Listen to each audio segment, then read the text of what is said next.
ನಮಸ್ಕಾರ ಸ್ನೇಹಿತರೆ, ನಾನಿವಾಗಿದ್ದೀನಿ ಸಂಸೆ ದಿಡುಪೆ ಆಫ್ ರೋಡ್ ಬಂದ್ವಿ ನಿನ್ನೆ ನೈಟು. ಅಲ್ಲಿಂದ ಬಂದು ಸಂಸೆಯಲ್ಲಿ ಸ್ಟೇ ಆಗಬೇಕಂದಾಗ ಸುಯೋಗ್ ಹೋಮ್ ಸ್ಟೇ ಸಿಕ್ತು ನಮಗೆ. ಅಲ್ಲಿ ಹೋದರೆ ಅಲ್ಲೇ ಸ್ಟೇ ಎಲ್ಲ ಇತ್ತು, ಬಟ್ ಅವರು ನಮ್ಗೆ ಇನ್ನೊಂದು ಆಫರ್ ಮಾಡಿದ್ರು. ಸರ್, ನಮ್ಮ ಹತ್ರ ಕ್ಯಾಂಪಿಂಗ್ ಸೈಟ್ ಬೇರೆ ಇದೆ, ಬೇಕಾದ್ರೆ ಹೋಗ್ತೀರಾ ಅಂತ. ಸೊ ಕಾಡ್ ಮಧ್ಯೆ ಇದೆ ಅಂತಂದರು, ಟೀ ಎಸ್ಟೇಟ್ಗಳ ಮಧ್ಯೆ, ಕಾಡ್ ಮಧ್ಯೆ. ಸೊ ನಮಗೂ ಥ್ರಿಲ್ ಆಯಿತು. ಸೊ ಅಲ್ಲಿಂದ ನಮ್ಮ ಓನ್ ವೆಹಿಕಲಲ್ಲಿ ನಾವು ಫುಲ್ ಆಫ್ ರೋಡ್ ಮಾಡಿಕೊಂಡು ಬಂದು ಇಲ್ಲಿ 500 ಎಕರೆ ಟೀ ಎಸ್ಟೇಟ್ ಮಧ್ಯ, ಅದಾದಮೇಲೆ ಗುಡ್ಡಗಳಿಂದ ತುಂಬಿದೆ, ಕಾಡು ಕೂಡ ಇದೆ. ಸೊ ಅಲ್ಲಿಗೆ ಬಂದು ನೈಟ್ ಸ್ಪೆಂಡ್ ಮಾಡಿ ಇವತ್ತು ಬೆಳಗ್ಗೆ ಸನ್ರೈಸ್ ವ್ಯೂ ಪಾಯಿಂಟ್ ನೋಡೋಣ ಅಂತ ಬೆಟ್ಟದ ಮೇಲ್ಗಡೆ ಬಂದುಬಿಟ್ಟಿದ್ದೀನಿ. ತುಂಬ ಚೆನ್ನಾಗಿದೆ, ವರ್ತ್ ಸ್ಟೇಯಿಂಗ್ ಇಯರ್.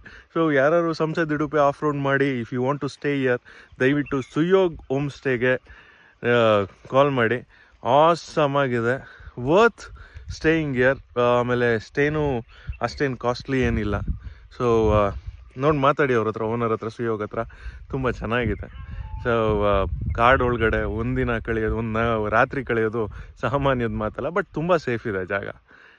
ಈ ಥರ ಬಂದರೆ ಈ ಥರ ಸನ್ರೈಸ್ ಎಲ್ಲ ನೋಡ್ಬೋದು ಕಾಡಲ್ಲಿ, ಬೆಟ್ಟಗಳ ನಡುವೆ. ನೋಡಿ, ಅಲ್ಲಿ ಸೂರ್ಯ ಉದಯ ಆಗ್ತಾ ಇದ್ದಾನೆ ಮ್ಯಾತ್ಗೆ. ಜೈ ಶ್ರೀರಾಮ್.